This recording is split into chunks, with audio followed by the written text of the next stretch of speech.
آلک و اصحابک یا نور اللہ۔ میرے پیارے اسلامی بھائیوں اور مدنی چینل کے ناظرین، آج جمعرات ہے اور ہر جمعرات دعوت اسلامی کا ہفتہ وار سنتوں بھرا اجتماع دنیا بھر میں ہزاروں مقامات پر ہوتا ہے، اور اسی سلسلے میں آج پاکستان کے صوبے خیبر پختونخوا کے بڑے ہی مشہور شہر پشاور میں دعوت اسلامی کے ہفتہ وار اجتماع کا سلسلہ جاری ہے۔ رب کریم ہم سب کا جمع ہونا اپنی بارگاہ میں قبول فرمائے اور آج کے اس اجتماع کی برکتیں ہم سب کو نصیب فرمائے۔ درود پاک پڑھنے کے بے شمار فضائل و برکات ہیں۔ قبلہ شیخ طریقت امیر اہل سنت کی جو بہت خوبصورت کتاب جو حدیثیں آپ نے جمع کی ہیں اس کا نام ہے اربعین عطار، اس کتاب کی قسط نمبر 2 کی حدیث نمبر 14 ہے۔ پیارے آقا علیہ الصلوۃ والسلام فرماتے ہیں الدعاء بین الصلاتین لا یرد۔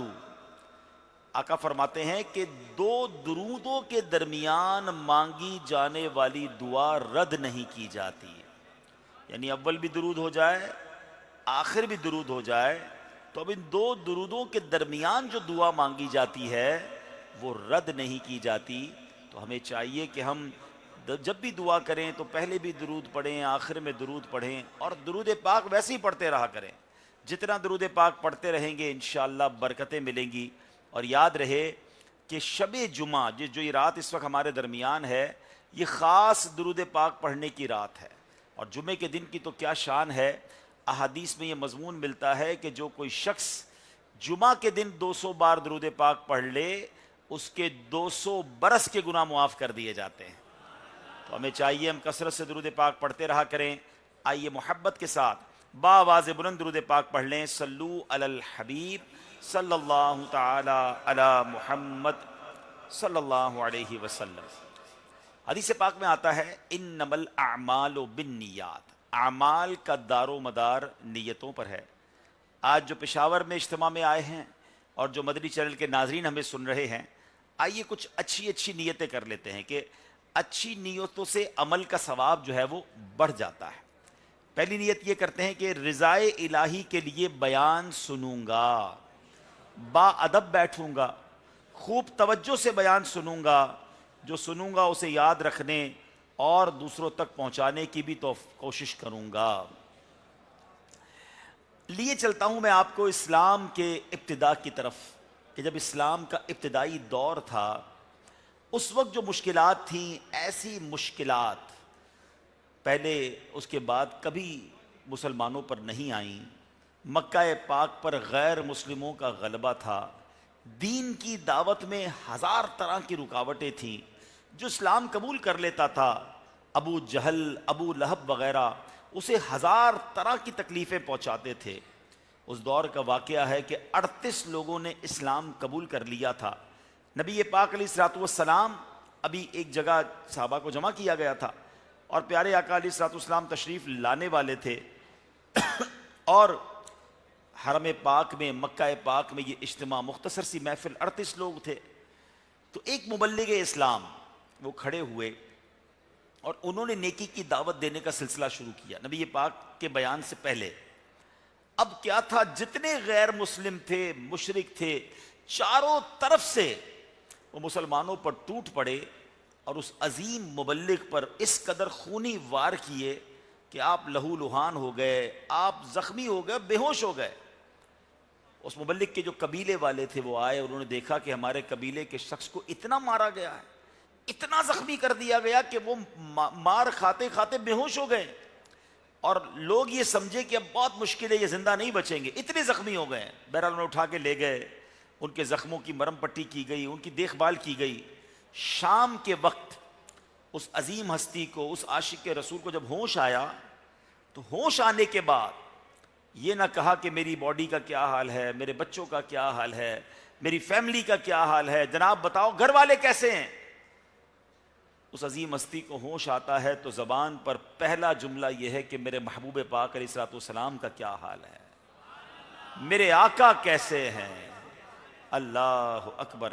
اب پیارے اسلامی بھائیوں، جب ہوش آیا تو آپ کی والدہ کھانا لے کر آئیں، اور والدہ کھانا پیش کرتی، کھانے سے بھی انکار کر دیا کہ جب تک کھانا نہیں کھاؤں گا جب تک یہ پتہ نہ چل جائے کہ میرے آقا کیسے ہیں۔ لوگوں نے معلومات کی تو پتہ چلا کہ نبی پاک علیہ الصلوۃ والسلام خیریت سے ہیں۔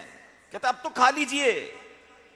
تو والدہ کو کہتے ہیں خدا کی قسم جب تک اپنے آقا کی زیارت نہ کر لوں گا جب تک کچھ نہیں کھاؤں گا، نہ کھاؤں گا نہ پیوں گا۔ اب عاشقانہ ضد تھی، ماں ہوتی ہے، لے کر اپنے اس بیٹے کو نبی پاک علیہ الصلوۃ والسلام کی بارگاہ میں آئیں۔ جب نبی پاک علیہ الصلوۃ والسلام کو انہوں نے دیکھا تو بے ساختہ میرے آقا سے لپٹ گئے، آقا سے لپٹ کر رونے لگے۔ اللہ اکبر! جب وہ رونے لگے تو جتنے صحابہ قریب کھڑے تھے وہ بھی نبی پاک کے عشق میں رونے لگے۔ اب وہ عظیم مبلغ یہاں بھی تبلیغ دین سے پیچھے نہ رہے، یہاں بھی اسلام کی دعوت سے پیچھے نہ رہے۔ نبی پاک سے کہتے ہیں حضور میری ماں مجھے لے کر آئی ہے مگر ابھی تک یہ مسلمان نہیں ہوئی ہیں، حضور ان کے لیے بھی ہدایت کی دعا فرمائیے۔ ذرا غور کیجئے، اللہ کا نام لینے پر زخمی ہوئے ہیں، اسلام کی بات کرنے پر مار پڑی ہے، مگر اپنی والدہ کی پھر بھی فکر ہے۔ ہم جناب چھوٹی سی نیکی کریں، کوئی دل توڑ دے، بندہ نیکی چھوڑ کے چلا جاتا ہے کہ بھائی میں نہیں کر رہا، خود تو تکلیف میں ہیں، اپنی ماں کو بھی دائرہ اسلام میں داخل کرنا چاہتے ہیں۔ اللہ اکبر! نبی پاک علیہ الصلوۃ والسلام نے ان کی والدہ کو اسلام کی دعوت پیش کی۔ اللہ کے حبیب علیہ الصلوۃ والسلام کے الفاظ کیسے نرالے ہوں گے، ایسے دل پر اثر کر گئے کہ وہ والدہ بھی اسی وقت کلمہ پڑھ کر مسلمان ہو گئیں۔ اب میرے پیارے اسلامی بھائیوں، آپ جاننا چاہیں گے کہ اسلام کے لیے اتنی بڑی بڑی قربانی دینے والے نبی پاک علیہ الصلوۃ والسلام کا جب تک دیدار نہ ہو، کھانا پانی سب سے دور رہنے والے، زخموں سے چور چور بے ہوش ہو کر جب ہوش آئے تو اپنے گھر والوں کی بجائے اپنے آقا کی خیریت پوچھنے والے، یہ عاشق رسول کون تھے؟ یہ کوئی اور نہیں، یہ امیر المومنین، خلیفۃ المسلمین، مسلمانوں کے سب سے پہلے خلیفہ حضرت ابو بکر صدیق رضی اللہ تعالیٰ عنہ ہیں۔ اللہ نے ان کو وہ کمالات عطا فرمائے، وہ عروج عطا فرمایا، اور نبی پاک علیہ الصلوۃ والسلام سے ایسی والہانہ محبت عطا فرمائی۔ اسلام کے لیے قربانیوں کا عالم یہ تھا کہ گھر چھوٹتا ہے تو چھوٹ جائے، گھر بار چھوٹتا ہے تو چھوٹ جائے، مال قربان ہوتا ہے تو ہو جائے، جان جاتی ہے تو چلی جائے، سرکار دو عالم صلی اللہ علیہ وسلم کا دامن نہیں چھوڑنا، اسلام کو نہیں چھوڑنا۔ اللہ اکبر! میں اور آپ تو نعت میں پڑھتے ہیں، صدیق اکبر نے پریکٹیکلی پروف کیا ہے کہ کروں تیرے نام پہ جاں فدا، نہ بس ایک جاں دو جہاں فدا۔ آقا کروں تیرے نام پہ جاں فدا، نہ بس ایک جاں دو جہاں فدا، دو جہاں سے بھی نہیں جی بھرا، کروں کیا کروڑوں جہاں نہیں۔ اللہ اکبر! ایسا عظیم مرتبہ ہے صدیق اکبر رضی اللہ تعالیٰ عنہ کا۔ اب آئیے پہلے آپ کا چھوٹا سا تعارف، ایک بایوگرافی سن لیجئے۔ اتنے سارے نوجوان موجود ہیں، بہت سارے لوگوں کو یہی نہیں پتا کہ سیدنا ابو بکر کا نام کیا ہے، لوگ ابو بکر ہی انہیں کہتے ہیں۔ تو آئیے آج جانتے ہیں ان کا نام کیا ہے، ان کا لقب کیا ہے، ان کی کنیت کیا ہے، کچھ تفصیل جان لیجئے۔ یاد رہے کہ صدیق اکبر رضی اللہ تعالیٰ عنہ مسلمانوں کے پہلے خلیفہ ہیں۔ آپ کا نام پاک عبداللہ، کنیت ابو بکر، اور صدیق و عتیق یہ آپ کے مشہور القاب ہیں۔ صدیق اور عتیق یہ آپ کے مشہور القاب ہیں۔ صدیق اکبر رضی اللہ تعالیٰ عنہ عظیم ہستی ہیں کہ جن کے فضائل میں کئی قرآنی آیتیں نازل ہوئی ہیں۔ صدیق اکبر وہ بلند مرتبہ ہستی ہیں کہ قرآن نے ان کو اتقا، یعنی سب سے امت میں سب سے بڑا متقی فرمایا ہے۔ آپ وہ ذی شان ہیں کہ آپ کو اولو الفضل قرآن نے فضیلت والا فرمایا، اور سبحان اللہ آپ کو قرآن کریم نے تصدیق کرنے والا فرمایا، آپ کو متوکل یعنی اللہ پاک پر بھروسہ کرنے والا فرمایا گیا، آپ کو خائف کبریا یعنی اللہ کا بہت خوف رکھنے والا بھی فرمایا گیا، آپ کو قرآن مجید میں صالح المؤمنین یعنی نیک ایمان والا فرمایا گیا، آپ کو دین پر ثابت قدم رہنے والا فرمایا گیا۔ قرآن کریم میں آپ کے یہ اوصاف بیان ہوئے کہ آپ اللہ پاک سے محبت کرنے والے ہیں، اور اللہ پاک بھی آپ سے محبت فرماتا ہے، آپ مومنوں پر رحم دل ہیں، دشمنان اسلام پر شدت کرنے والے ہیں، راہ خدا میں سر دھڑ کی بازی لگانے والے ہیں، اور سبحان اللہ دین کے معاملے میں کسی ملامت کرنے والے کی ملامت کا خوف نہیں رکھتے. سبحان اللہ صدیق اکبر وہ ہیں کہ قرآن کریم نے ہمیں اور قیامت تک آنے والے مسلمانوں کو آپ کے رستے پر چلنے کا حکم دیا ہے. آپ کی شان میں اللہ پاک نے یہاں تک فرمایا کہ اللہ پاک آپ کو اتنا اجر دے گا کہ آپ راضی ہو جائیں گے.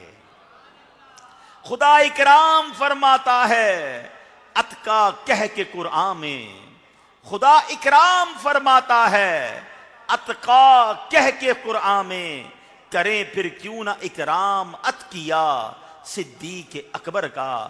گدا صدیق اکبر کا خدا سے فضل پاتا ہے، خدا کے فضل سے میں ہوں گدا صدیق اکبر کا. اے میرے پیارے اسلامی بھائیوں، سرکار دو عالم علیہ الصلوۃ والسلام کی نعت خوانی ہم کرتے ہیں. کچھ لوگ اس میں وسوسے ڈالنے کی بھی کوشش کرتے ہیں، کہتے ہیں یہ نعت خوانی کیسے شروع ہو گئی؟ لگتا ہے انہوں نے حدیث پڑھی نہیں ہے، نبی پاک کی سیرت پڑھی نہیں ہے. میرے آقا علیہ الصلوۃ والسلام کی نعت تو صحابہ کرام بھی پڑھا کرتے تھے. ایک صحابی رسول ہیں جن کا نام ہے حسان بن ثابت رضی اللہ تعالیٰ عنہ. یہ وہ عظیم صحابی ہیں جن کو نعت خوان مصطفیٰ، نعت گو شاعر کہا جاتا تھا، اور یہ سرکار علیہ الصلوۃ والسلام کے دربار میں بیٹھ کر میرے آقا کی شان بیان کیا کرتے تھے. اور پیارے آقا کو ان کے اشعار اتنے پسند آتے کہ نبی پاک حضرت حسان کے لیے ممبر لگایا کرتے. سنیے ذرا غور سے، اے نعت خوانوں تمہیں مبارک ہو، اور اے نعت سننے والوں آپ کو بھی مبارک ہو. حضرت حسان بن ثابت کے لیے نبی پاک ممبر لگاتے اور دعا فرماتے اے اللہ روح القدس کے ذریعے حسان کی مدد فرما. اچھا حضرت حسان بن ثابت نے نعتیں کیسی کیسی لکھی؟ اگر آپ یقین کریں حضرت حسان بن ثابت کی نعت کا ایک شعر ہی سمجھ جائے نا تو کبھی بھی زندگی میں نعت خوانی کے بارے میں وسوسہ نہیں آئے گا. اب ذرا وہ شعر سن لیں. آپ لکھتے ہیں وَأَحْسَنُ مِنْكَ لَمْ تَرَكَتْ عَيْنِي وَأَجْمَلُ مِنْكَ لَمْ تَلِدِ النِّسَاء خُلِقْتَ مُبَرَّأً مِنْ كُلِّ عَيْبٍ كَأَنَّكَ قَدْ خُلِقْتَ كَمَا تَشَاءُ. کیا لکھتے ہیں؟ وَأَحْسَنُ مِنْكَ لَمْ تَرَكَتْ عَيْنِي، حضور آپ جیسا حسین میری آنکھ نے دیکھا ہی نہیں ہے. وَأَجْمَلُ مِنْكَ لَمْ تَلِدِ النِّسَاء، حضور آپ جیسا جمیل کسی ماں نے جنا ہی نہیں ہے. ذرا رک جائیے، یہ تو صحابی رسول کہہ رہے ہیں نا. تو اگر آج 1400 سال بعد ہم اردو بولنے والے اپنی نعت خوانی میں یہ کہیں کہ جیسے میرے سرکار ہیں ایسا نہیں کوئی، اب میری نگاہوں میں جچتا نہیں کوئی، کیونکہ جیسے میرے سرکار ہیں ایسا نہیں کوئی. پنجابی شاعر اگر لکھ دیں کہ ایڈا سونا نبی کوئی دنیا تے آیا نہیں، یار ایہو جیا کوئی رب نے بڑھایا نہیں. آمنہ دا چند تے حلیمہ دا دلارا، قسم خدا دی مینوں سب نالو پیارا. تو مجھے بتاؤ نا، یہ تو حضرت حسان بن ثابت نے بھی تو کہا ہے، یہ تو اسی کا ترجمہ لگ رہا ہے، یہ تو اسی کی تشریح لگ رہی ہے. اب آگے حضرت حسان بن ثابت لکھتے ہیں خلقت مبرأ من کل عیب، حضور اللہ نے آپ کو سارے عیبوں سے پاک پیدا فرمایا ہے. تو اب اگر بریلی کے تاجدار یہ کہیں کہ وہ کمال حسن حضور ہے کہ گمان نقص جہاں نہیں، یہی پھول خار سے دور ہے، یہی شمع ہے کہ دھواں نہیں. آقا وہ ہیں کہ جہاں نقص کا گمان بھی نہیں ہے. یہی بات تو حسان بن ثابت نے کہی ہے کہ خلقت مبرأ من کل عیب، حضور اللہ نے آپ کو سارے عیبوں سے پاک پیدا فرمایا. اب آگے جو اگلی لائن ہے نا وہ تو اور کمال کی ہے. حضرت حسان بن ثابت کہتے ہیں کہ کَأَنَّكَ قَدْ خُلِقْتَ كَمَا تَشَاءُ، حضور اللہ نے آپ کو ایسا بنایا ہے جیسا آپ چاہتے تھے.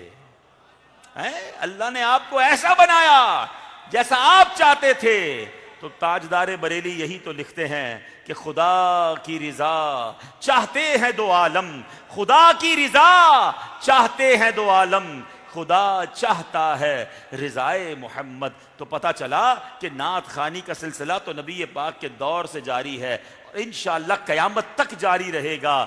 اب تو جناب ہم انشاءاللہ نعتیں پڑھتے بھی رہیں گے، سنتے بھی رہیں گے، بلکہ شاعر کہتے ہیں نا نعت خوانی موت بھی ہم سے چھڑا سکتی نہیں، قبر میں بھی مصطفیٰ کے گیت گاتے جائیں گے. اب تو پہلے نعت خوانی کے بارے میں کنفیوژن پھیلانے والوں کو بھی سن رہے ہیں کہ جناب وہ بھی نعتیں پڑھنے لگ گئے ہیں. چلیں اچھی بات ہے, تو ہم تو پہلے سے کہتے ہیں کہ یہ صحابہ کا طریقہ ہے اور یہ انشاءاللہ قیامت تک جاری رہے گا. لیکن میں جس موضوع کی طرف توجہ دلانا چاہتا ہوں کہ حضرت حسان بن ثابت رضی اللہ تعالیٰ عنہ جو ہیں وہ نبی پاک کے صحابی ہیں اور نعت لکھنے والے ہیں. لیکن میرے آقا کو صدیق اکبر رضی اللہ تعالیٰ سے محبت کیسی ہے کہ پیارے آقا حضرت حسان سے فرماتے ہیں, اے حسان کیا تم نے میرے صدیق کی شان میں بھی کوئی شعر لکھے ہیں؟ پیار دیکھ رہے ہیں آپ, نبی پاک حضرت حسان سے فرما رہے ہیں کہ اے حسان صدیق کی تعریف میں بھی کوئی شعر لکھا ہے؟ عرض کرتے ہیں جی ہاں حضور میں نے لکھا ہے. فرمایا مجھے سناؤ. اب صدیق اکبر کی منقبت ہے اور نبی پاک سماعت کر رہے ہیں. حضرت حسان بن ثابت نے لکھی ہے, وہ کہتے ہیں حضور میں نے یہ اشعار لکھے ہیں, وَثَانِيَ اثْنَيْنِ فِي الْغَارِ الْمُنِيفِ وَقَدْ طَافَ الْعَدُوُّ بِهِ اِذْ صَعَدَ الْجَبَلَ. یعنی اس کا معنی یہ ہے, اے ابو بکر صدیق آپ اس بابرکت غار ثور میں ثانی اثنین یعنی دو میں سے دوسرے تھے جب دشمن نے اس پہاڑ کے گرد چکر لگایا اور اس پر چڑھا. اگلے شعر میں کہتے ہیں وَقَانَ حُبَّ رَسُولِ اللَّهِ قَدْ عَلِمُوا مِنَ الْبَرِيَّةِ لَمْ يَعْدِلْ بِهِ بَدَلًا. سب جانتے ہیں کہ رسول اللہ کی بارگاہ میں آپ سب سے مخلوق میں سب سے بڑھ کر محبوب ہیں, بارگاہ رسالت میں آپ کا کوئی ہم پلہ نہیں ہے. شان صدیق اکبر بیان کون کر رہا ہے؟ صحابی رسول. اور سماعت کون کر رہے ہیں؟ جناب رسول اللہ صلی اللہ تعالی علیہ وسلم. اے پشاور کے اجتماع میں آنے والوں تمہیں مبارک ہو, آج ہم اسی ادا کو ادا کر رہے ہیں کہ شان صدیق اکبر ہم بھی بیان کر رہے ہیں. اچھا جب نبی پاک علیہ الصلوۃ والسلام نے یہ اشعار سنے نا اپنے پیارے ساتھی کے لیے حضرت صدیق اکبر کے لیے, تو حدیث کے الفاظ ہیں کہ نبی پاک اتنا مسکرائے کہ میرے آقا کے مبارک دانت ظاہر ہو گئے, نبی پاک کی مبارک داڑھیں نظر آنے لگیں اور فرماتے ہیں اے حسان تو نے سچ کہا, ابو بکر ایسے ہی ہیں. سبحان اللہ. اب بتائیے ان کی ہم کیا شان بیان کریں. اللہ نے کیسا مرتبہ عطا فرمایا کہ جن کی شان جو ہے سبحان اللہ. درود پاک پڑھ لے, صلو علی الحبیب صلی اللہ تعالی علی محمد صلی اللہ علیہ وسلم. صلی اللہ علی محمد صلی اللہ علیہ. تو میں عرض کر رہا تھا کہ ہم ان کی کیا شان بیان کریں کہ جن کی شان نبی پاک علیہ الصلوۃ والسلام بیان فرما رہے ہیں, جن کی شان صحابہ کرام بیان فرما رہے ہیں. اب آئیے نبی پاک علیہ الصلوۃ والسلام کے اس جان نثار کی ہم زندگی کا ایک اور واقعہ سنتے ہیں. ہجرت مدینہ کا موقع ہے. پیارے آقا علیہ الصلوۃ والسلام حضرت صدیق اکبر رضی اللہ تعالیٰ کے گھر تشریف لائے اور فرمایا اے ابو بکر ہجرت کے بعد جیسے غیر مسلم مجھے تلاش کریں گے ویسے ہی تمہیں بھی تلاش کریں گے. اس سفر کی وجہ سے تمہیں بہت ساری تکلیفوں کا سامنا ہو سکتا ہے. یہ سب صورتحال تمہارے سامنے رہے, کیا اب بھی میرے ساتھ ہجرت کے لیے تیار ہو؟ آپ سوال سمجھ رہے ہیں؟ نبی پاک نے ہر چیز بتا دی کہ جیسے دشمن مجھے ڈھونڈ رہے ہیں ویسے تمہیں بھی ڈھونڈیں گے, بہت تکلیفیں آ سکتی ہیں, یہ سفر آسان نہیں ہے. کیا اب میرے ساتھ سفر کے لیے تیار ہو؟ کسی کو مشکل بتا دیں تو بندہ پھر کوئی نہ کوئی بہانہ نکالتا ہے. آج کے دور میں اگر کوئی مشکل والا کام ہو تو بندہ کہتا ہے گھر میں بڑی مصروفیت ہے, جناب میں طبیعت ٹھیک نہیں ہے, فلاں معاملہ ہے. اور یہاں تو جان جانے کا ڈر تھا, وہ دشمن تو مارنے کے لیے ڈھونڈ رہے تھے نا, انہوں نے تو سوسائڈ اٹیک کر بھی دیا تھا. یہ تو اللہ نے نبی پاک کو اطلاع فرما دی, وحی فرما دی, اور میرے آقا ان کافروں کے سامنے سے نکل گئے اور مولا علی شیر خدا کو اپنے بستر پر سلا دیا. یہ بڑا پیارا واقعہ ہے کہ نبی پاک کو معلوم تھا کہ دشمنان خدا جان سے مارنا چاہتے ہیں, اور میرے آقا نے صدیق اکبر کو سب بتا دیا. مگر آپ کو پتا ہے صدیق اکبر رضی اللہ تعالیٰ نے جو جواب دیا, اللہ اکبر, ذرا یہ سوچ سنیے گا, یہ سونے سے تولے جانے والے الفاظ ہیں. صدیق اکبر عرض کرتے ہیں کہ حضور دو صورتیں ہیں, دو کنڈیشنز, یعنی دو خوبصورت کیٹیگری آپ نے بیان کی. کہتے ہیں فرض کیجئے مجھے قیامت تک زندگی مل جائے, پھر اس زندگی میں مجھے پوری دنیا کا بادشاہ بنا دیا جائے اور سب بادشاہ نواب میرے ماتحت ہوں, مگر اس زندگی میں حضور آپ کی محبت شامل نہ ہو. نعمتیں کتنی؟ ساری دنیا کا بادشاہ، اور لائف کتنی؟ قیامت تک کی. مگر حضور آپ کی محبت نہ ہو. ایک صورت تو یہ ہے. دوسری صورت یہ ہے کہ بالفرض مجھے قیامت تک کی زندگی مل جائے، اس پوری زندگی میں مجھے شدید ترین تکلیفیں دی جاتی رہیں اور میں درد اور تکلیف سے نڈھال ہو جاؤں، مانگوں پھر بھی موت نہ آئے. ان سب تکلیفوں میں یا رسول اللہ آپ کا دامن محبت میرے ہاتھ میں ہو تو اے میرے آقا وہ بادشاہوں والی زندگی سے سامنے میں یہ تکلیف والی مگر آپ کی غلامی والی زندگی قبول کر لوں گا. آپ حضور نے تو ایک سفر کی بات کی تھی نا، اے ابو بکر اس سفر میں تکلیفیں ہوں گی.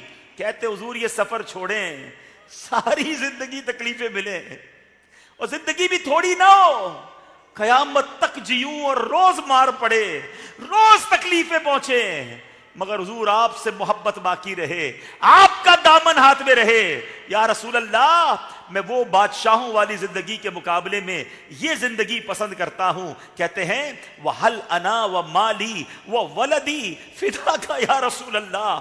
کہتے میں بھی، میرا سارا مال بھی اور میری اولاد بھی حضور آپ پر سب کچھ قربان ہے. ہائے ہائے ہائے، میں اور آپ نعرے لگاتے ہیں غلامی رسول میں موت بھی قبول ہے. صدیق اکبر نے پریکٹیکلی پروف کیا. موت جس کو قبول ہوتی ہے نا اس کی نماز قضا نہیں ہوتی. جو کہتا ہے مجھے غلامی رسول میں موت بھی قبول ہے، اس کو نماز قبول کیوں نہیں ہے؟ اس کو نبی پاک کی سنتیں قبول کیوں نہیں ہیں؟ اس کو حرام کام چھوڑنا قبول کیوں نہیں ہے؟ وہ حرام روزی بھی کما رہا ہے اور کہہ رہا ہے موت بھی قبول ہے. آقا فرماتے من غش فلیس منا، دھوکہ دینے والا ہم میں سے نہیں. مسلمانوں کو دھوکہ بھی دے رہا ہے اور کہہ رہا ہے موت قبول ہے. باتیں کرنا آسان ہے. صدیق اکبر نے صرف یہ جملہ نہیں کہا، پھر سفر بھی ساتھ کیا.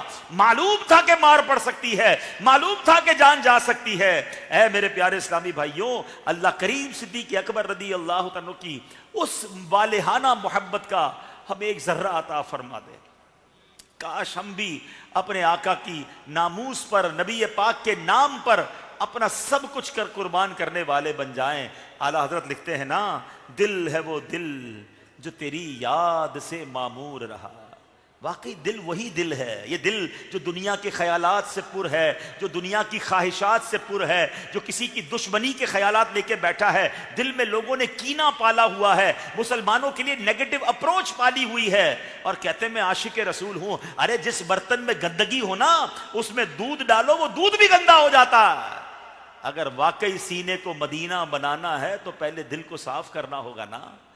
دل تو وہی دل ہے جس دل میں نبی پاک کی یادیں. اعلیٰ حضرت لکھتے ہیں دل ہے وہ دل جو تیری یاد سے معمور رہا.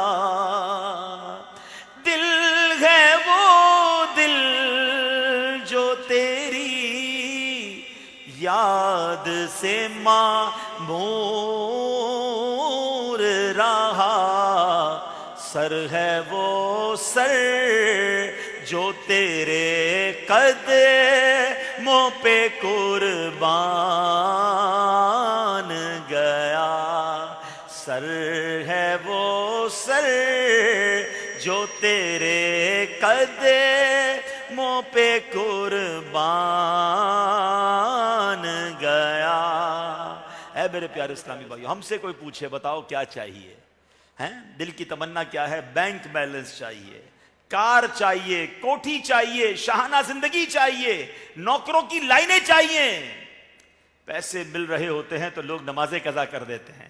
کہتے گاہک آیا ہوا تھا دکان پہ جناب، کسٹمر کو دیکھ رہا تھا اس لیے ظہر چلی گئی، اس لیے عصر چلی گئی. ارے رات بچوں کے ساتھ بیزی تھا اس لیے مغرب عشاء چلی گئی. تھوڑا دوستوں میں بھی تو بیٹھنا ہوتا ہے نا حضرت. گھر میں شادی چل رہی ہے اس لیے نماز قضا ہو جاتی ہے.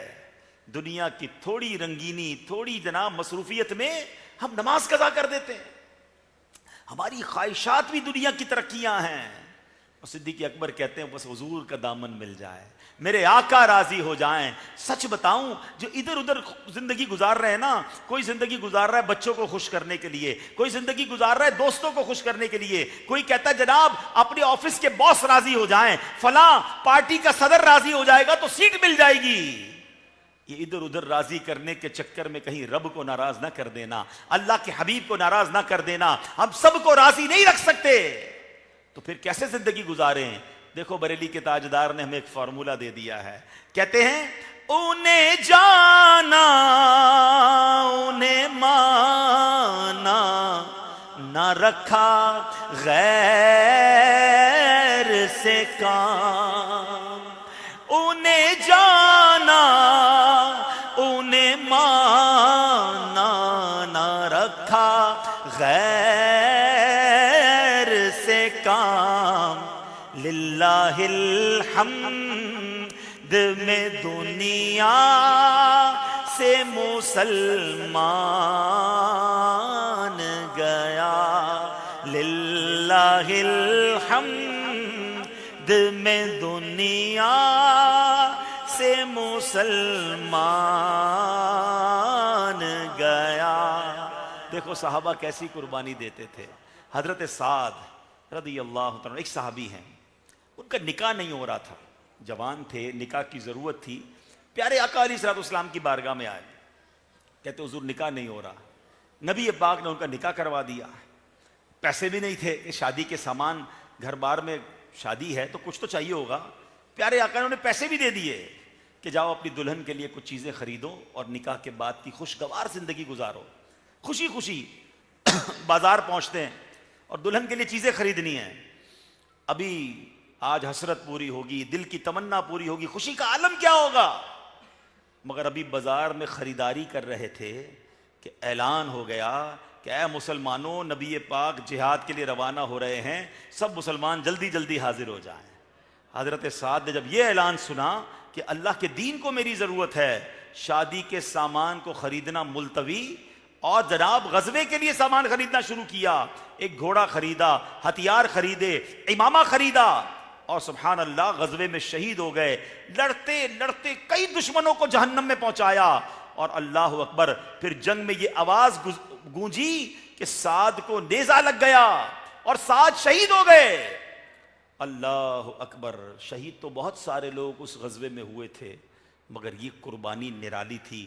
نبی پاک علیہ الصلوۃ والسلام کو جب اطلاع ملی، میرے آقا سعد رضی اللہ عنہ کی میت کے قریب آئے، حضرت سعد کے سر کو اپنی گود میں رکھا، اپنے مبارک کپڑوں سے حضرت سعد کے چہرے کی مٹی کو صاف کیا اور فرماتے ہیں اے سعد، تمہاری خوشبو کتنی پیاری ہے، تم اللہ کے رسول کے کتنے پیارے ہو۔ اللہ اکبر، نبی پاک کی یہ شفقتیں جاری ہیں۔ ابھی یہ گفتگو جاری ہے تو نبی پاک پہلے آپ نے آنسو بہائے اور پھر آقا مسکرائے اور اپنا چہرہ دوسری طرف کر لیا۔ صحابہ نے کہا حضور پہلے آپ نے گریہ فرمایا، پھر آپ مسکرائے، پھر اپنا چہرہ دوسری طرف کر لیا، اس کی کیا وجہ ہے؟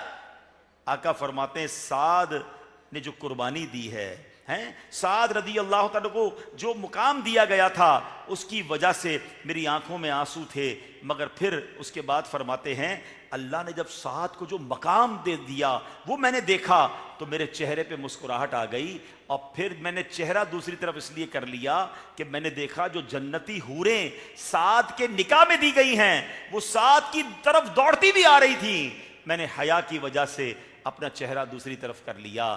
اللہ اکبر، ایسے تھے صحابہ کرام کہ زندگی کی سب سے بڑی خواہش بھی ہو وہ بھی نبی پاک کے نام پر، دین کے نام پر قربان کر دیا کرتے تھے، مگر آج ہم سے اپنی خواہشات ترک نہیں کی جاتی۔ آج جناب ہمیں کوئی دین کی طرف بلائے، آج دعوت اسلامی والے کہتے ہیں قافلوں میں چلیں، نہیں جناب ہمارے پاس ٹائم نہیں ہے، کوئی کہتا ہے درس میں بیٹھ جائیں، حضرت بیان میں آ جائیں، آج کے اجتماع کوئی دیکھ لینا، ہو سکتا ہے ہزاروں لوگوں کو دعوت دی گئی ہوگی، سب تو نہیں آئے نا، جن کے نصیب میں تھا وہ آ گئے، لیکن آج اگر خدا نہ خواستہ کوئی گناہوں کا پروگرام ہو، وہ جناب بہت بڑا فنکشن سجا لیا جائے، جس کو نہیں بلایا جاتا وہ بھی پہنچ جاتا ہے، تو آپ سوچئے کہ دین کے کاموں میں ہم کیوں آگے نہیں بڑھ رہے۔ ہمیں صحابہ کرام کی ان قربانیوں کو یاد کرنا چاہیے۔ صدیق اکبر رضی اللہ عنہ کی شان کیسی ہے کہ اللہ کریم قرآن پاک میں ارشاد فرماتا ہے اِلَّا تَنْصُرُوهُ فَقَدْ نَصَرَهُ اللَّهُ اِذْ أَخْرَجَهُ الَّذِينَ كَفَرُوا ثَانِيَ اثْنَيْنِ اِذْ هُمَا فِي الْغَارِ۔ اللہ قرآن میں فرماتا ہے اگر تم اس نبی کی مدد نہیں کرو گے تو اللہ ان کی مدد فرما چکا ہے. جب کافروں نے انہیں ان کے وطن سے نکال دیا تھا, جبکہ یہ دو میں سے دوسرے تھے, جب دونوں غار میں تھے, اس آیت کریمہ میں صحابہ کرام کو سبحان اللہ خدمت, دین کی خدمت کرنے, نبی پاک کی خدمت کے لیے تن من دھن کی بازی لگانے کا ایک جذبہ دلایا جا رہا ہے, پیغام دیا جا رہا ہے. انداز کیسا نرالا ہے, الا تنصروہ فقد نصرہ اللہ, اگر تم اس نبی کی مدد نہیں کرو گے تو اللہ ان کی مدد فرما چکا ہے. سبحان اللہ. یعنی اے میرے محبوب کے صحابہ, اگر تم ہمارے حبیب علیہ الصلوۃ والسلام کی مدد اور ان کے لیے جان نثاری کا مظاہرہ نہیں کرو گے, بے شک تم میں سے کوئی بھی نہ ہو ہمارے محبوب کی خدمت کے لیے, ان پر جان لٹانے, تن من دھن کی بازی لگانے کے لیے صرف ایک صدیق ہی کافی ہے. جو قرآن کہہ رہا ہے نا کہ اللہ مدد فرما چکا, تو علماء کہتے صدیق اکبر ہی کافی تھے کہ انہوں نے سبحان اللہ نبی پاک پر اپنا سب کچھ قربان کیا. سبحان اللہ. اب سفر ہجرت, جس کے بارے میں نبی پاک نے پہلے وارن کیا, پہلے بتایا کہ سن لو بڑا خطرناک ہے, سفر شروع ہو گیا. اب جب ایسا سفر ہو تو بندہ ڈر کے چلتا ہے, کہیں حملہ نہ ہو جائے, کہیں جان نہ چلی جائے. مگر دیکھیں اس عاشق اکبر کا حال کیا ہے. انہوں نے کیا کیا, جب نبی پاک مکے سے مدینے جا رہے تھے نا, تو حضرت صدیق اکبر کبھی رائٹ سائڈ پہ چلتے, پھر کبھی بائیں طرف آ جاتے, کبھی آگے آ جاتے, کبھی پیچھے آ جاتے. تو پیارے آقا علیہ الصلوۃ والسلام نے سوال کیا, اے ابو بکر یہ تم کیا کر رہے ہو, ساتھ کیوں نہیں چل رہے, کبھی دائیں کبھی بائیں, کبھی آگے کبھی پیچھے. آپ جواب سنیں. صدیق اکبر کہتے ہیں حضور جب مجھے یہ خیال آتا ہے نا, یہ خوف آتا ہے کہ دشمن آگے سے حملہ کر دے گا, میں آگے آ جاتا ہوں. جب خیال آتا ہے نہیں پیچھے سے حملہ کرے گا, میں پیچھے آ جاتا ہوں. کبھی رائٹ اور کبھی لیفٹ, اسی لیے ہو رہا ہوں. تو نبی پاک فرماتے ہیں یا ابا بکر لو کان شیء احببت ان یکون لک دونی, یعنی اے ابو بکر کیا تم یہ پسند کرتے ہو کہ اگر کوئی تکلیف پہنچے تو تمہیں پہنچے, مجھے نہ پہنچے؟ تم یہ چاہتے ہو کہ کوئی حملہ ہو تو تمہیں پہلے تکلیف پہنچے, مجھے نہ پہنچے؟ سنے صدیق اکبر کیا جواب دیتے ہیں, کہتے ہیں نعم والذی بعثک بالحق ما كانت نتکن من ملمت الا احببت ان تکون لی دونک. جی ہاں یا رسول اللہ, اللہ پاک کی قسم جس نے آپ کو سچا نبی بنا کر بھیجا ہے, میں یہ پسند کرتا ہوں کہ کوئی بھی تکلیف ہو تو وہ مجھے پہنچے, آپ علیہ الصلوۃ والسلام کو کچھ بھی نہ ہو. حضور آپ کو کوئی اثر نہ پہنچے, مجھ پر یہ اللہ اکبر تکلیف آنی ہے تو آ جائے. اور پھر صدیق اکبر جب غار ثور پہنچتے ہیں, آپ کو سب کو یاد ہوگا یہ واقعہ کہ جب غار آ گیا صدیق اکبر خود اندر جاتے ہیں, کہتے ہیں حضور آپ باہر رہیے, ہو سکتا ہے اندر کوئی جانور ہو, پہلے میں صفائی کر دوں. آپ نے صفائی کی, دیکھا کچھ سوراخ باقی ہیں, اپنی چادر کو پھاڑا اور ٹکڑے ٹکڑے اس سوراخوں کو بند کیا. 2 سوراخ پھر بھی بچ گئے. صدیق اکبر رضی اللہ تعالیٰ نے اپنا پیر رکھا اور نبی پاک سے عرض کی حضور اب تشریف لے آئیں. میرے آقا تشریف لے گئے, صدیق اکبر رضی اللہ تعالیٰ کی گود میں آرام فرما رہے ہیں. آئے ہائے, صدیق اکبر کی قسمت پر ہماری جانیں قربان. کیسا دیدار کیا ہوگا جب نبی پاک گود میں آرام کر رہے ہیں. مگر اب ایک اور امتحان شروع ہو گیا کہ جس سوراخ پر پیر رکھا تھا وہاں کوئی سانپ تھا. علماء کہتے ہیں وہ بھی دیدار مصطفیٰ کرنا چاہتا تھا. اس نے پہلے تو بہت پش کیا کہ صدیق اکبر اپنا پیر ہٹا لیں. جب آپ نے پیر نہیں ہٹایا تو اس نے ڈس لیا. اب سانپ کا ڈسنا کتنا خطرناک ہوتا ہے. آج کے دور میں تو بتایا جاتا ہے کسی کو سانپ ڈس لے اور اسے پتہ چل جائے تو اس کی خوف سے ہی موت ہو جاتی ہے کہ تھوڑی دیر بعد ویسے ہی مر جانا ہے. مگر صدیق اکبر رضی اللہ عنہ کے پاس 2 آپشن تھے, یا تو نبی پاک کو آرام سے مطلب آرام میں خلل ڈالتے اور آقا سے عرض کرتے حضور آپ بیدار ہو جائیں, مجھے سانپ نے کاٹ لیا ہے. دوسرا آپشن یہ تھا کہ جان جاتی ہے تو چلے جائے, نبی پاک کے آرام میں خلل نہیں آنا چاہیے. یہ کہنا آسان ہے میرے پیارے اسلامی بھائیوں, آپ نے فیصلہ کیا میری جان جاتی ہے تو جائے, پیارے آقا کے آرام میں خلل نہیں آنا چاہیے. مگر انسان تو تھے نا, تکلیف پہنچی آپ, آنکھوں سے آنسو نکلے, پیارے آقا گود میں آرام فرما رہے ہیں, پیارے آقا کے رخسار پر آنسو گرتے ہیں. نبی پاک کی مبارک آنکھیں کھلتی ہیں, آقا فرماتے ہیں ابو بکر کیا ہوا؟ کہتے حضور سانپ نے ڈس لیا ہے. نبی پاک نے کسی ڈاکٹر کے پاس نہیں بھیجا, سرکار دو عالم علیہ الصلوۃ والسلام نے اپنا لعاب دہن حضرت صدیق اکبر رضی اللہ تعالیٰ کو اس انگوٹھے پر لگایا اور آپ کا زہر کا اثر ختم ہوا, آپ کی تکلیف بھی ختم ہو گئی, آپ کی جان بھی بچ گئی. اچھا ایک یہ واقعہ یاد رکھیے گا, ایسا ہی ایک واقعہ مولا علی کے ساتھ ہوا. آپ مقام صحبہ پر نبی پاک کے ساتھ آ رہے تھے، پیارے آقا علیہ الصلوۃ والسلام نے آرام کرنا تھا، نبی پاک نے عصر کی نماز ادا کر لی تھی، پیارے آقا کی گود، نبی پاک حضرت مولا علی کی گود میں آرام فرما رہے ہیں، اور عصر کا وقت جا رہا ہے، سورج غروب ہو رہا ہے، مولا علی سے بڑا مفتی کوئی نہیں ہے، حضرت ابوبکر صدیق سے بڑا مفتی کوئی نہیں ہے، مولا علی تو وہ ہیں جس کے بارے میں نبی پاک فرماتے ہیں میں علم کا شہر ہوں، علی اس کا دروازہ ہے۔ اور عصر کی نماز تو ویسے ہی بڑی امپورٹنٹ ہے کہ جو جناب بہت تھوڑا وقت ہوتا ہے، بندے کو بڑا کانشیس رہنا پڑتا ہے۔ اب دو آپشن تھے کہ جناب فرض ہے نماز پڑھنا، تو نبی پاک کو بیدار کر کے عرض کرتے حضور آپ نے ہی فرمایا نماز فرض ہے، نماز میری جا رہی ہے، آپ آرام کو ترک کریں، میں نماز پڑھ لیتا ہوں۔ اور عشق کہتا ہے کہ آرام میں خلل نہیں آنا چاہیے، نماز جاتی ہے تو چلی جائے۔ یہ دو بڑے کمال کے واقعات ہیں جو بہت کچھ سکھا دیتے ہیں ہم کو۔ اچھا اب کیا ہوا، جب نبی پاک بیدار ہوتے تو مولا علی غمگین ہیں، فرمایا اے علی غمزدہ کیوں ہو؟ کہتے حضور جب سے علی ایمان لایا ہے کوئی نماز قضا نہیں ہوئی ہے۔ اے مولا علی کے چاہنے والو، اے پنجتن پاک کی نیاز کرنے والو، ان کے گن گانے والو، سنو، یہ بہت اچھا نعرہ ہے کہ میں پنجتن کا غلام ہوں، مگر مولا علی وہ ہے جو خود فرماتے ہیں جب سے ایمان لایا ہوں حضور کوئی نماز قضا نہیں ہوئی ہے۔ تو یہ کیسا مولا علی کا ماننے والا اور پنجتنی ہے جس کی روز نمازیں قضا ہو رہی ہیں؟ مگر دیکھو میرے نبی نے کیا فرمایا ہے، دنیا نے دیکھا نہیں تھا، ہمیشہ مغرب کے بعد عشاء کا وقت ہوتا ہے، سورج غروب ہو چکا تھا، مغرب کا ٹائم شروع ہو چکا تھا، میرے آقا نے ہاتھ اٹھائے اور کچھ اس طرح دعا فرمائی، اے اللہ علی تیری اور تیرے حبیب علیہ الصلوۃ والسلام کی فرما برداری میں تھے، اے اللہ سورج کو واپس لوٹا دے۔ اور دنیا نے یہ نظارہ دیکھا کہ مغرب کا وقت شروع ہونے کے بعد پھر عصر کا وقت شروع ہو رہا ہے، پھر سورج واپس آ رہا ہے، اور مولا علی اپنی نماز پڑھ رہے ہیں۔ اللہ اکبر۔ اب جو بات سمجھانی ہے مجھے، جو بات ہمیں پک کرنی ہے کہ پہلے تو ان دونوں ہستیوں کا کیلیبر کیا ہے، اسٹیٹس کیا ہے، علمی مقام کیا ہے۔ ارے ان سے بڑا دنیا میں مفتی کون ہوگا جو نبی پاک کی صحبت میں زندگی گزار رہے ہیں۔ ایک طرف جان بچانا فرض ہے، یہ فتویٰ سب کو پتا ہوگا کہ جان پر آ رہی ہو تو بہت سی حرام چیزیں کچھ شرائط کے ساتھ حلال ہو جاتی ہیں، اس کی پوری تفصیل ہے، علماء کے پاس آپ جا کر جب پوچھیں گے، مگر میں سمجھانا یہ چاہ رہا ہوں کہ جان بچانا فرض ہے۔ سیدنا ابوبکر صدیق کو معلوم تھا، ان کو پتا تھا کہ سانپ نے کاٹ لیا ہے، جان چلی جائے گی، مگر عشق نے کہا کہ جان جاتی ہے تو جائے، نبی پاک کے ادب میں اور نبی پاک کے آرام میں خلل نہیں آنا چاہیے۔ مولا علی جانتے تھے نماز پڑھنا فرض ہے اور سب سے پہلا فرض ہے، آپ نے فیصلہ کیا کہ نماز جاتی ہے تو جائے، نبی پاک کے آرام میں خلل نہیں ہونا چاہیے۔ مگر ایک اور خوبصورت بات، انہوں نے جان قربان کی، انہوں نے نماز قربان کی، کیا جان چلی گئی؟ بتاؤ نا، کیا نماز چلی گئی؟ ہائے ہائے، میرے آقا نے انہیں جان لوٹا دی، انہیں نماز لوٹا دی۔ مگر اس پورے فارمولے میں ایک بات سمجھنی ہے جو اعلیٰ حضرت امام اہل سنت نے بڑی پیاری گتھی سلجھائی ہے۔ کوسچن بنتا ہے نا، ایک بڑا ریلیونٹ کوسچن بنتا ہے کہ حضور اس اتنے بڑے بڑے مفتیان کرام، اتنے بڑے بڑے صحابہ، یہ کیسے فرض چھوڑ گئے؟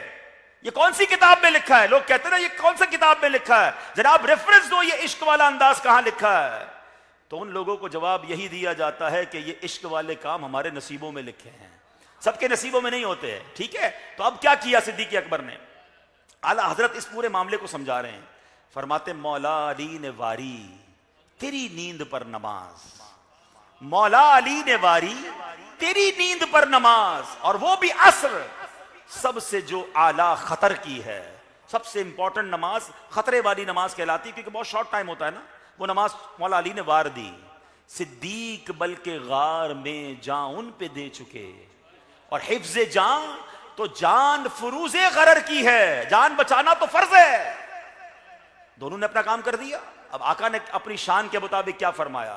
ہاں تو نے انہیں جان، انہیں پھیر دی نماز، ہیں مولا علی کو نماز واپس دے دی، صدیق اکبر کو جان واپس لوٹائی، ہاں تو نے انہیں جان، انہیں پھیر دی نماز، پر وہ تو کر چکے جو کرنی بشر کی ہے، انہوں نے اپنے حصے کا کام پورا کر دیا تھا۔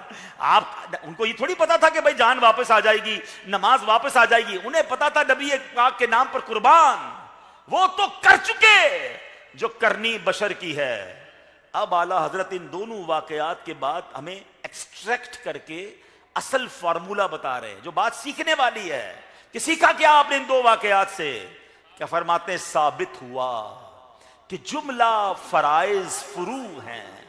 جتنے فرض ہیں نا، جتنی بھی ہمارے اوپر فرائض ہیں، یہ شاخیں ہیں، ہاں فروع ہیں. اصل کیا ہے، بنیاد کیا ہے؟ ثابت ہوا کہ جملہ فرائض فروع ہیں، اصل الاصول بندگی استاجور کی ہے. ارے آقا راضی ہیں تو رب راضی ہے. ساری زندگی نمازیں پڑھتے رہو، ساری زندگی روزے رکھتے رہو، ساری زندگی اللہ اللہ کرتے رہو، اگر نبی پاک راضی نہیں ہے، نہ تمہارے روزے قبول ہونے ہیں، نہ تمہاری نمازیں قبول ہونی ہیں. ثابت ہوا کہ جملہ فرائض فروع ہیں، اصل الاصول بندگی استاجور کی ہے. تو ایسے تھے ہمارے صدیق اکبر رضی اللہ تعالیٰ عنہ کو کہ جن کو غار ثور میں ایسا عظیم مقام ملا. اے میرے پیارے اسلامی بھائیوں، صدیق اکبر رضی اللہ تعالیٰ عنہ نے نبی پاک پر اپنا مال کیسا خرچ کیا؟ کبھی سوچا ہے آپ نے؟ مکے سے جب مدینے گئے تھے نا، آپ اپنا سب کچھ نبی پاک پر قربان کر دیا.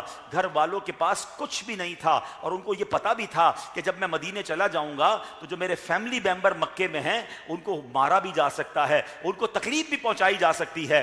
مال بھی قربان، خاندان بھی قربان، اپنی پراپرٹیاں بھی چھوڑ گئے، بس آقا کے ساتھ مدینے چلے گئے. اللہ اکبر. اے میرے پیارے اسلامی بھائیوں، پھر نبی پاک نے کیا خوبصورت ارشاد فرمایا. آپ فرماتے ہیں، میرے آقا فرماتے ہیں، لوگوں میں سے کسی کے مال نے مجھے وہ فائدہ نہ دیا جو ابو بکر کے مال نے دیا ہے. سبحان اللہ. آپ سوچے تو صحیح، اس وقت حضرت صدیق اکبر بھی موجود تھے. آپ نے سنا تو رونے لگ گئے.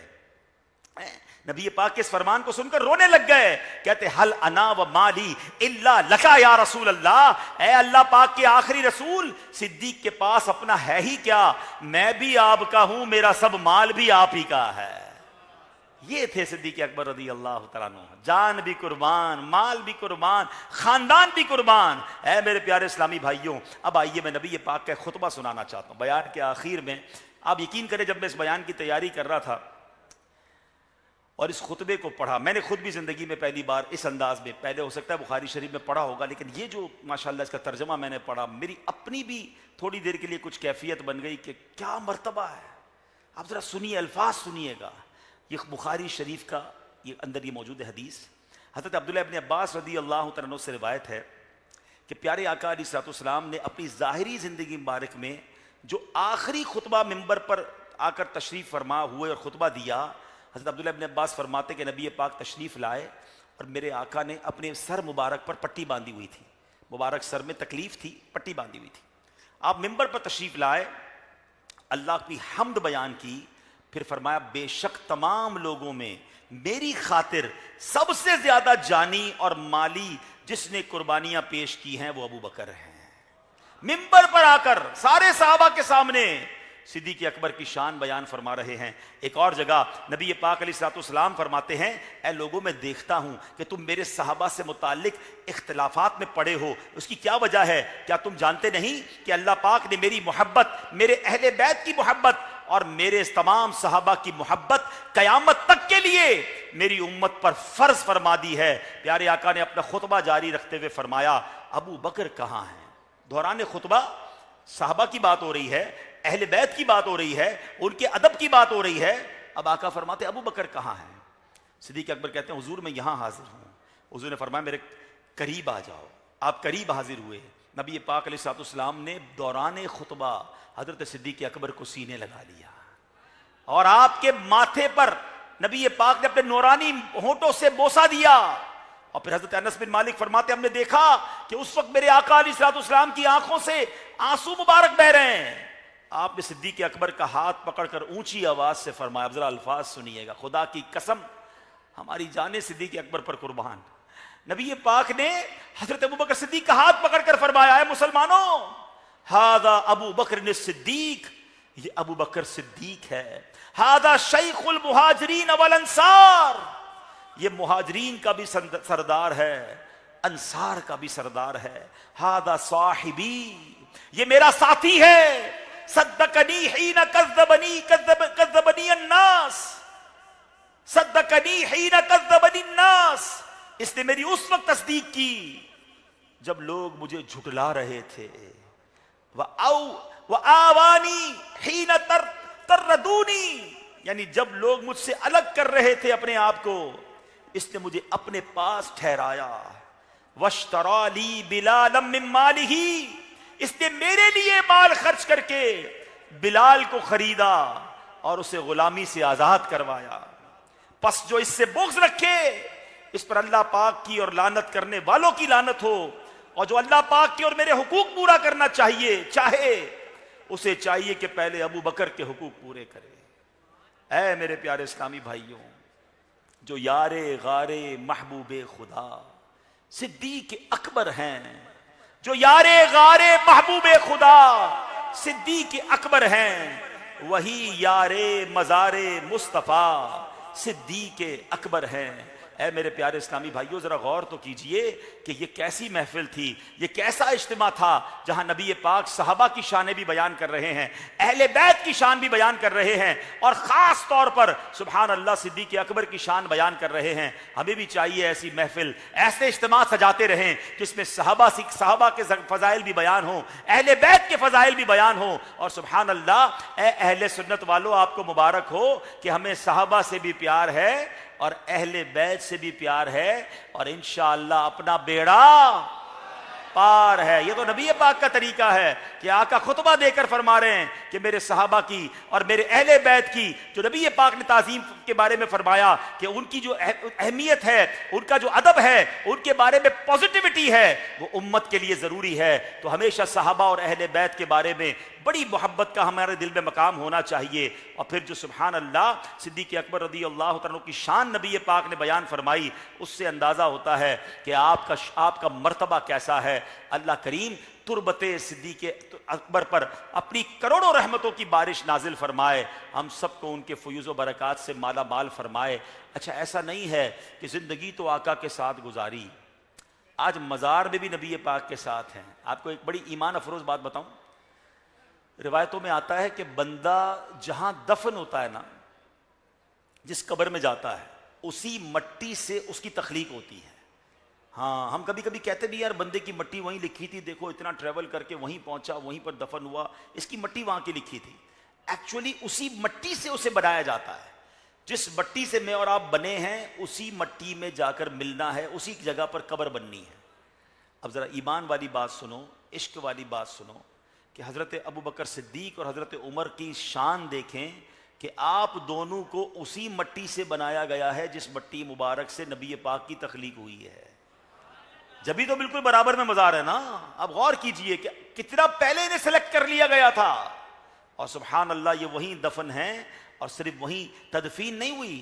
ایک بار نبی پاک صحابہ کرام کے سامنے آئے، تشریف لائے، آپ کے دائیں ہاتھ میں حضرت ابو بکر صدیق کا ہاتھ تھا، بائیں ہاتھ میں حضرت عمر فاروق کا ہاتھ تھا، اور آ کر فرمایا دیکھ لو جیسے آج آئے ہیں محشر کے دن بھی ایسے ہی آئیں گے۔ ہائے ہائے، محشر کے دن بھی انہیں نبی پاک کا ساتھ نصیب ہوگا۔ تو ان سے پیار کیجئے، ان سے محبت کیجئے۔ اللہ مجھے اور آپ کو بار بار مدینے کی حاضری نصیب فرمائے۔ جب جب روضہ رسول پر حاضری دیں، صدیق اکبر کو بھی سلام پیش کریں، حضرت عمر کو بھی سلام پیش کریں، بلکہ ان سے عرض کریں کہ آپ نبی پاک کی بارگاہ میں ہماری سفارش کریں کہ آقا اپنی غلامی میں ہمیں قبول فرمائیں، ہمیں بھی عشق رسول نصیب ہو جائے۔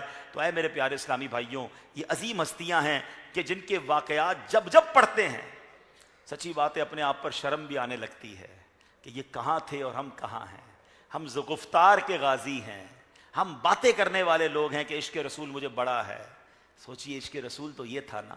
اب مرتبہ کیسا، ایک بار حضرت ابو درداء رضی اللہ عنہ فرماتے ہیں کہ صدیق اکبر کہیں جا رہے تھے اور میں آپ کے آگے آگے چل رہا تھا۔ حضرت ابو درداء بہت بڑے صحابی ہیں، خود ہی بیان کر رہے ہیں کہ میں آپ کے آگے آگے چل رہا تھا۔ تو نبی پاک نے اس کو دیکھ لیا اور فرمایا اے ابو درداء، کیا تم اس شخص کے آگے چلتے ہو جو دنیا اور آخرت میں تجھ سے افضل ہے؟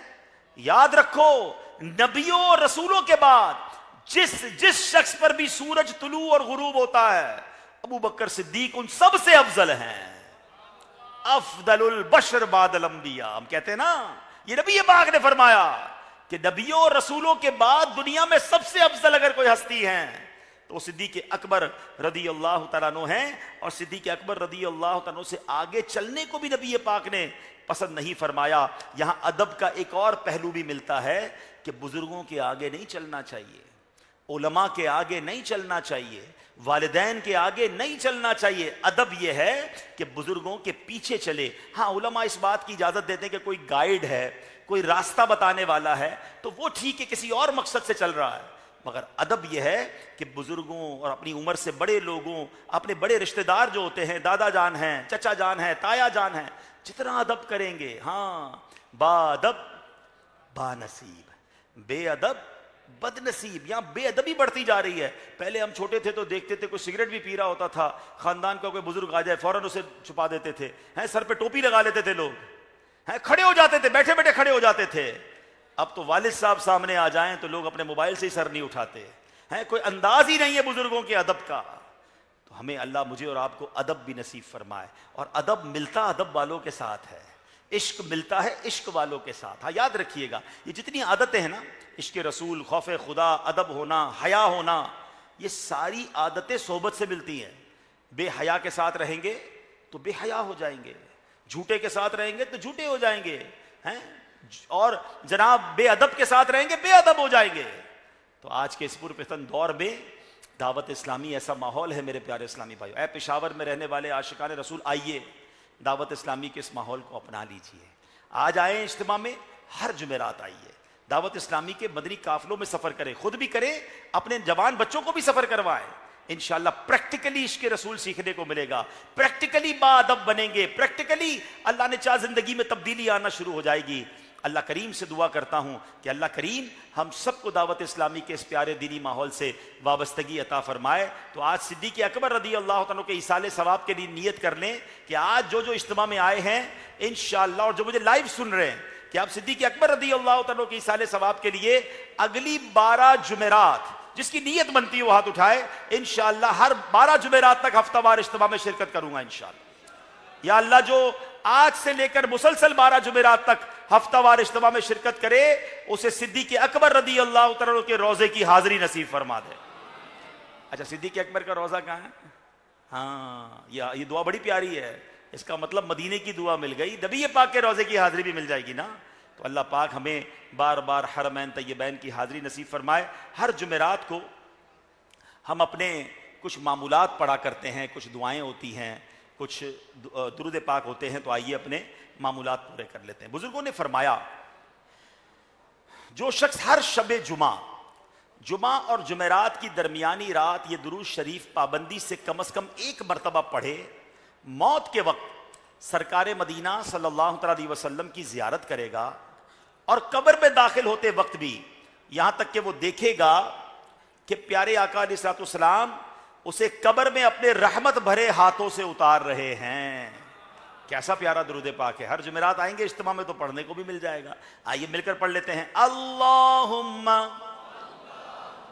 صلی وسلم وبارک علی سیدنا محمد النبی الامی الحبیب العالی القدر العظیم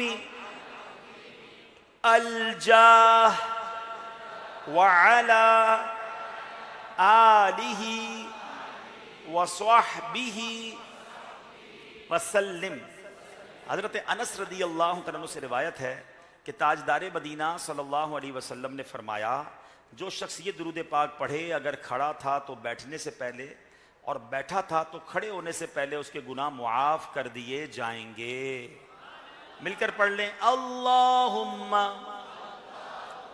صلی علی سیدنا و مولانا محمد وعلی آلہ وسلم.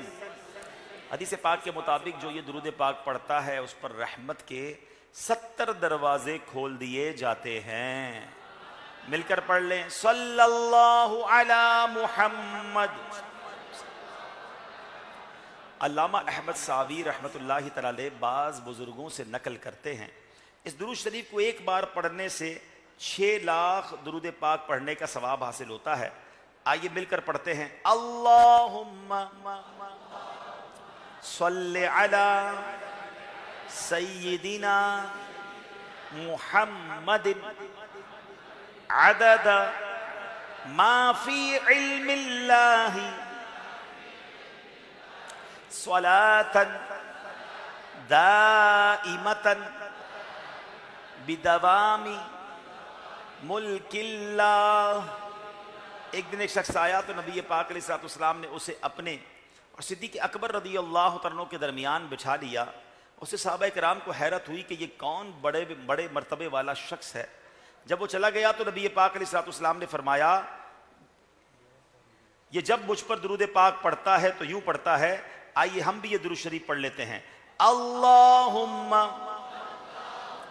صلی علی محمد کما تحب وترضى لہ. شافع امم صلی اللہ علیہ وسلم کا عظمت والا فرمان ہے, جو شخص یوں درود پاک پڑھے اس کے لیے میری شفاعت واجب ہو جاتی ہے. مل کر پڑھ لیتے ہیں. اللہم صلی علی محمد وانزلہ المقعد المقرب عندک یوم القیامہ. حضرت ابن عباس رضی اللہ عنہ سے روایت ہے کہ سرکار مدینہ صلی اللہ علیہ وسلم نے فرمایا اس کو پڑھنے والے کے لیے 70 فرشتے 1000 دن تک نیکیاں لکھتے ہیں. مل کر پڑھ لیتے ہیں. جزا اللہ عنا محمدا ما ہوا اہلہ. فرمان مصطفیٰ صلی اللہ علیہ وسلم جس نے اس دعا کو 3 مرتبہ پڑھا گویا اس نے شب قدر حاصل کر لی. وہ دعا کون سی ہے؟ مل کر پڑھ لیں. لا الہ الا اللہ الحلیم الکریم سبحان اللہ رب السماوات السبع ورب العرش العظیم. لا الہ الا اللہ الحلیم الکریم سبحان اللہ رب السماوات السبع ورب العرش العظیم. لا الہ الا اللہ الحلیم الکریم سبحان اللہ رب السماوات السبع ورب العرش العظیم. فرمان مصطفیٰ صلی اللہ علیہ وسلم بے شک اللہ پاک ہر جمعے کی رات کے شروع سے لے کر آخر تک اور ہر رات کے آخری تہائی حصے میں دنیا کے آسمان پر تجلی فرماتا ہے اور فرشتے کو حکم دیتا ہے جو یہ اعلان کرتا ہے کوئی مانگنے والا کہ اس کو عطا کروں, ہے کوئی توبہ کرنے والا کہ اس کی توبہ قبول کی جائے, اور ہے کوئی بخشش مانگنے والا کہ اس کو بخش دوں. اے نیکی کے چاہنے والے نیکی کے کام میں جلدی کر, اور اے گناہ کے چاہنے والے گناہ سے باز آ جا. تو آج رات بڑی پیاری رات ہے, دعاؤں کی قبولیت کی رات ہے. ہر جمعرات دعوت اسلامی کے اجتماع میں ذکر بھی ہوتا ہے, دعا بھی ہوتی ہے, تو انشاءاللہ مل کر دعا کیا کریں گے. اور فرمان مصطفیٰ علیہ الصلوۃ والسلام جو شخص جمعے والے دن فجر کی نماز سے پہلے 3 مرتبہ استغفر اللہ الذی لا الہ الا ہوا واتوب الیہ پڑھے اس کے گناہ بخش دیے جائیں گے اگرچہ سمندر کی جھاگ سے زیادہ ہوں. تو اللہ پاک ہمیں یہ بھی پڑھنے کی توفیق عطا فرمائے. ماشاءاللہ میرے پاس بہت خوبصورت ایک پیکج موجود ہے, اس کو فیضان اگرچہ سمندر کی جھاگ سے زیادہ ہوں. آج ان کے فضائل سنیں. یہ پیکج میں ان کی شان کے مطابق ان کی شان کے حوالے سے رسائل بھی موجود ہیں, اور بھی علم دین کے بہت پیارے پیارے بکلیٹ موجود ہیں. 200 روپے اس کا ہدیہ ہے, جاتے جاتے یہ لیتے جائیے, اپنے دوستوں کو تحفہ دیجئے. کوئی بھی پڑھے گا عمل کرنے لگ گیا آپ کے لیے صدقہ جاریہ ہو جائے گا. یا ارحم الراحمین یا ارحم الراحمین یا ارحم الراحمین یا ربنا یا ربنا یا ربنا یا ربنا یا ربنا یا اللہ یا رحمان یا رحیم. اللہم ربنا آتنا فی الدنیا حسنۃ وفی الآخرۃ حسنۃ وقنا عذاب النار وقنا عذاب القبر وقنا عذاب الحشر وقنا حساب المیزان. اللہم اعنا علی ذکرک وشکرک وحسن عبادتک یا مقلب القلوب ثبت قلوبنا علی دینک یا مصرف القلوب صرف قلوبنا علی طاعتک یا حل المشکلات یا حل المشکلات حل المشکلاتنا یا اللہ یا دافع البلیات ادفع بلیاتنا یا اللہ یا قاضی الحاجات اقضی حاجاتنا یا اللہ یا ستار العیوب استر عیوبنا بسترک الجمیل یا غفار الذنوب اغفر ذنوبنا یا اللہ یا رجاء السائلین یا امان الخائفین یا ذا الجلال والاکرام نسألک حسن الختام یا ذا الجلال والاکرام نسألک حسن الختام. اللہم انا نسألک الامن یوم الخوف ربنا لا تؤاخذنا یوم القیامہ ربنا حاسبنی حسابا یسیرا. اللہم ارحمہما کما ربیانی صغیرا.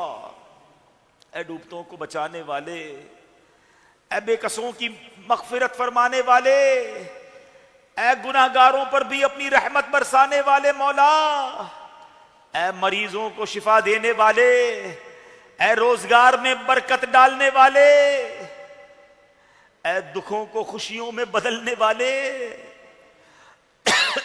تیرے دربار میں تیرے گناہگار سیاہکار بندے ہاتھ اٹھائے حاضر ہیں، سر جھکائے حاضر ہیں، شرمندہ حاضر ہیں.